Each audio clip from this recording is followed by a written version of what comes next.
Our project is Miranda versus Arizona and John Rutledge by Camille and Ariana. This is John Rutledge, the second Chief Justice of the United States. Early life.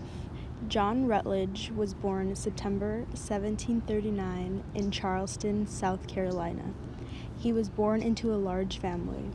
His father was an Irish immigrant named John Rutledge Sr. His mother was named Sarah Boone. His father passed away when he was just 11 years old. His first education came from his father after he studied with the minister.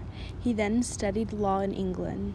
Later, he returned to South Carolina where he began his legal career. In 1761, John Rutledge had become more active politically.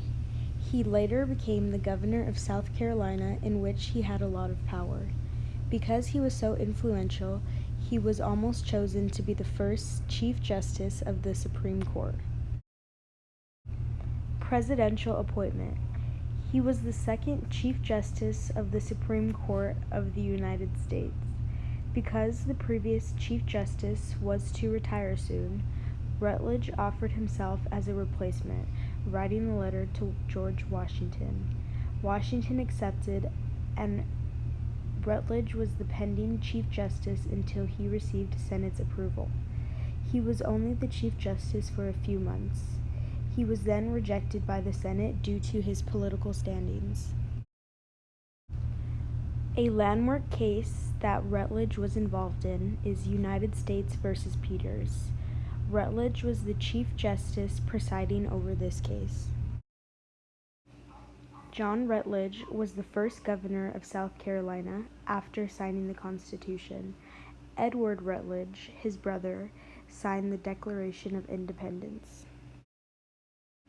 John Rutledge had died on July 18, 1800, at the age of 60. He was buried next to the spot that he gave the speech that ended his career. My Supreme Court case was Miranda versus Arizona. Who was involved in this case? Ernesto Miranda, a Mexican immigrant, versus the state of Arizona. This court case was ruled on June 13, 1966. This case originated in Phoenix, Arizona. Ernesto Miranda was charged with kidnapping and raping a woman. Miranda was arrested and questioned by the police. He confessed to the charges following a 2-hour interrogation and signed a statement that said the confession was made knowingly and voluntarily. Miranda was never told of his Fifth Amendment right to remain silent or of his Sixth Amendment right to have a lawyer, or of the fact that any of his statements during the interrogation could be used against him in court. This case went to the Supreme Court because the prosecutor used the confession as evidence against Miranda, who was convicted and sentenced to 20 to 30 years in prison. Miranda's attorney appealed the Arizona Supreme Court, which upheld the conviction. Then he appealed to the United States Supreme Court. After a 5-4 favor of Miranda, a second trial was held. At the second trial, Miranda's confession was not introduced into evidence. The final decision of the Supreme Court was that Miranda was once again convicted and sentenced to 20 to 30 years in prison. What was the impact on American society? This decision gave rise to what has become known as the Miranda warning.